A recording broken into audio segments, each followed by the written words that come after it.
Vote কেন্দ্রে লম্বা line, বিপুল উৎসাহ, রেকর্ড ভোট। দুদফায় কার্যত উৎসবের মেজাজে ভোট দিয়েছেন ভোটাররা। ভোট দিতে ঘরে ফিরেছেন অনেকেই, ভিন রাজ্য থেকে এমনকি ভিন দেশ থেকেও। এখন ভোট দিয়ে ফিরতে গিয়ে অনেকেই নাস্তানাবুদ হচ্ছেন, কারণ ট্রেনে লম্বা ওয়েটিং লিস্ট। আবার প্লেনে ফিরতে গিয়েও সমস্যা। অভিযোগ ঝোপ বুঝে কোপ মারছে বিমান সংস্থাগুলিও। বিমান পথে কলকাতা থেকে যে রুটের ভাড়া গড়ে ৫ থেকে ৮,০০০ টাকা, যাত্রীদের অভিযোগ বৃহস্পতিবারই এক ধাক্কায় সেটা বেড়ে হয়েছে ৩০ থেকে ৪০,০০০ টাকা। কর্মসূত্রে যারা ভিন রাজ্যে থাকেন তাদের অনেকেই রাজ্যে ফিরে এসেছিলেন ভোটের জন্য। ভোট শেষ হয়ে গেছে, এখন আবার ফেরার পালা। কিন্তু এই যাওয়ার আশায় নাভিশ্বাস উঠছে প্রত্যেকেরই, কারণ ট্রেনের টিকিট পাওয়া যাচ্ছে না, আর প্লেনের ভাড়া আকাশ ছোঁয়া। হাওড়ার বাসিন্দা সুপর্ণা মিত্র, তার মেয়ে কর্মসূত্রে থাকেন দিল্লিতে, এসেছিলেন ভোট দিতে। এবার দিল্লি ফিরতে গিয়ে বিমানের ভাড়া দেখাচ্ছে ৪৩,০০০ টাকা। ভোটের জন্য এসেছিল, পরশু ভোরবেলা এসছে, সন্ধ্যের টিকিট কাটতে পারিনি। ৪৩,০০০ লাস্ট দেখিয়েছে টিকিটের দাম। আর হ্যাঁ, ওই জন্য মাঝরাতের টিকিটে আমাদের হাওড়া থেকে এসে মাঝরাতে এসে ওকে কালেক্ট করতে হলো, যেহেতু প্লেনেই ফ্লাইট মাঝরাতের টিকিটের রেট একটু কম ছিল। কেন এতটা হাই হবে? ফ্লাইটের টিকিটের দামটা এতটা হাই হবে কেন?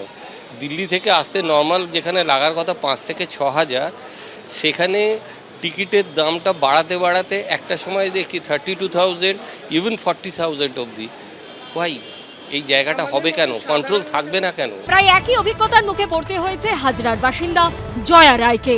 তার মেয়ে ভোট দিতে বেঙ্গালুরু থেকে কলকাতায় এসেছেন। তার দাবি, বেঙ্গালুরু ফিরতে এখন বিমান ভাড়া ২৫,০০০ টাকা দেখাচ্ছে। মেয়ে ভোট দিতে এসেছিল, এসেছেও 10-এর ওপর দিয়ে কেটে, কিন্তু যদি মনে করতো যে আমি আজকে যাব, গতকাল কাটবো টিকিটটা, তাহলে এখন 25-এর কাছাকাছি দাম। ফ্লাইটের ইয়েটা একটু বেড়েই গেছে। বর্ধমানের বাসিন্দা মতিলাল মুর্মু ভোট দিতে বেঙ্গালুরু থেকে এসেছিলেন। তার দাবি, ফেরার জন্য ট্রেনের টিকিট না মেলায় ১৯,০০০ টাকা দিয়ে প্লেনের টিকিট কাটতে হয়েছে। ট্রেনে এসছি, ভিড় অনেক, রিজার্ভেশনে অনেক ভিড়। যাওয়ার সময় ট্রেনে যাচ্ছি, কেটে যাচ্ছি, মানে ডাইরেক্ট যাচ্ছি না, ব্যাঙ্গালোর যাচ্ছি না, চেন্নাই হয়ে যাব। একটু কম পড়ছে, মানে আগে থেকে প্ল্যান করা ছিল এরকম। এখন আই থিঙ্ক ১৯,০০০ থেকে স্টার্ট এরকম। ট্রেনেও এখন লম্বা ওয়েটিং লিস্ট। পূর্ব রেলওয়ে না প্যাসেঞ্জারদের জন্যই মানে ভীষণভাবে আমরা কনসার্ন, মানে ইনফ্যাক্ট প্যাসেঞ্জার আমাদের সেন্টারে থাকে। মে মাসে কিন্তু আমরা সবসময় প্রচুর স্পেশাল ট্রেন চালাই। সেই স্পেশালগুলো কিন্তু আমাদের যারা ফিরে যেতে চাইছেন তারাও কিন্তু সেই স্পেশালগুলো ধরেও ফিরে যেতে পারবেন। বিপুল এই ভোট আপাতত ইভিএম বন্দি। এখন দেখার সেই ভোট কোন দিকে টার্ন নেয়। ব্রতদেব ভট্টাচার্য ও অরিত্রিক ভট্টাচার্যের রিপোর্ট, এবিপি আনন্দ। ভোট শেষ, তবে সংঘাত এখনো সপ্তমে। ইভিএম কারচুপির অভিযোগ তুলে সরব হয়েছেন মমতা বন্দ্যোপাধ্যায়। স্ট্রংরুমের বাইরে কার্যত সম্মুখ সমরে জড়িয়েছে বিজেপি এবং তৃণমূল। এই আবহে নির্বাচন কমিশন ও তৃণমূলের সংঘাত গড়ালো আদালত অবধি। গণনা কেন্দ্রে কাউন্টিং সুপারভাইজার ও কাউন্টিং অ্যাসিস্ট্যান্ট হিসেবে শুধুমাত্র কেন্দ্রীয় সরকারি কর্মীদের কেন নিয়োগ করা হয়েছে, এই প্রশ্ন তুলে হাইকোর্টের দ্বারস্থ হয় তৃণমূল। অন্যদিকে গণনা কেন্দ্র বদল নিয়ে কলকাতা হাইকোর্টে মামলা করেন কসবা তৃণমূল প্রার্থী জাভেদ খান। বৃহস্পতিবার দুটো মামলাই খারিজ করে দিয়েছে কলকাতা হাইকোর্ট। কাউন্টিং সুপারভাইজার ও কাউন্টিং অ্যাসিস্ট্যান্ট হিসেবে শুধুমাত্র কেন্দ্রীয় সরকারি কর্মীদের নিয়োগ নিয়ে তৃণমূল যে মামলা করে, তাতে তৃণমূলের আইনজীবী সওয়াল করেন, রাজ্যে সরকারি কর্মীদের কেন বাদ দেওয়া হয়েছে? যারা এতদিন ভোট প্রক্রিয়ার সঙ্গে যুক্ত থাকলেন তাদের কেন বাদ দেওয়া হলো? নির্বাচনী প্রক্রিয়ার সঙ্গে যারা যুক্ত ছিলেন তাদের কেন ওই পদে নিয়োগ করলো নির্বাচন কমিশন? কমিশনের সঙ্গে একাধিকবার বৈঠক হলেও এই নিয়ে কিছু জানায়নি তারা। মুখ্য নির্বাচনী আধিকারিকের আইনজীবী প্রশ্ন তোলেন, বিধি অনুযায়ী আমরা কেন্দ্র বা রাজ্য যে কোনো জায়গার কর্মীদের নিয়োগ করতে পারি। কমিশন কি আইন বিরুদ্ধ কাজ করেছে? কেন্দ্রীয় সরকারি কর্মী বলে তারা কি অবৈধ বা অনৈতিক কাজ করবেন? এই অভিযোগ একটা গোষ্ঠীর বিরুদ্ধে কেন তোলা হবে? শুধুমাত্র আশঙ্কার ভিত্তিতে অভিযোগ তোলা হচ্ছে, কোনো তথ্য প্রমাণ নেই।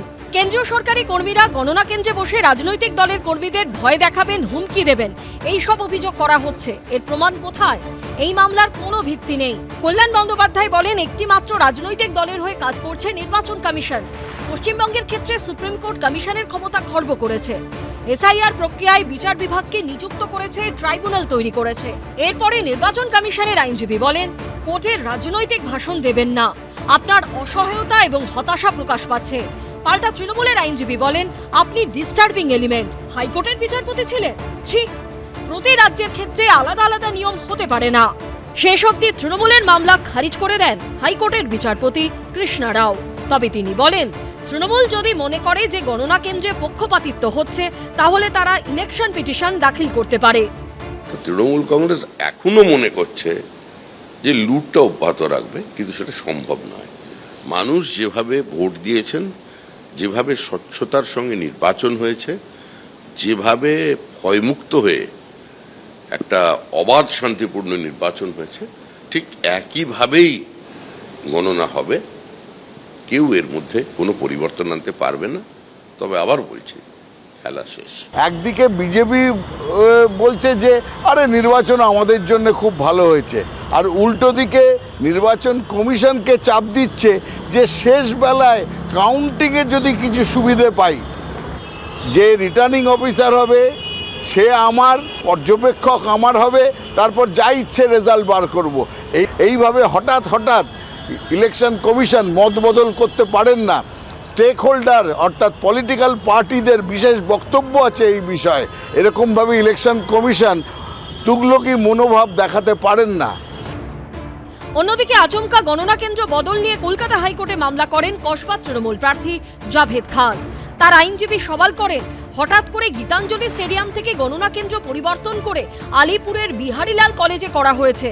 বেশ কয়েক বছর ধরে গীতাঞ্জলি স্টেডিয়ামে গণনা হয়ে আসছে, হঠাৎ করে কেন নিয়ম না মেনে এই পরিবর্তন?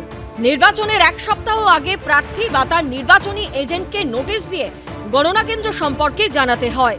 নির্বাচন কমিশনকে বিচারপতি প্রশ্ন করেন, কেন আপনারা গণনা কেন্দ্র পরিবর্তন করলেন? আইন মেনে করেছেন? নির্বাচন কমিশনের আইনজীবী বলেন, সব আইন মেনে করা হয়েছে। 10টি বিধানসভা কেন্দ্রের গণনা একটি কেন্দ্রে হবে, সবকিছু সিসি ক্যামেরার আওতায় আছে।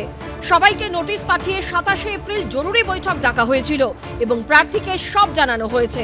তিনি বৈঠকে উপস্থিত ছিলেন। সওয়াল জবাব শুনে এই মামলাও খারিজ করে দেন বিচারপতি কৃষ্ণা রাও। সৌভিক মজুমদার, শিবাশিস মৌলিক ও কৃষ্ণেন্দু অধিকারীর রিপোর্ট, এবিপি আনন্দ। এবিপি আনন্দ, এগিয়ে থাকে, এগিয়ে রাখে।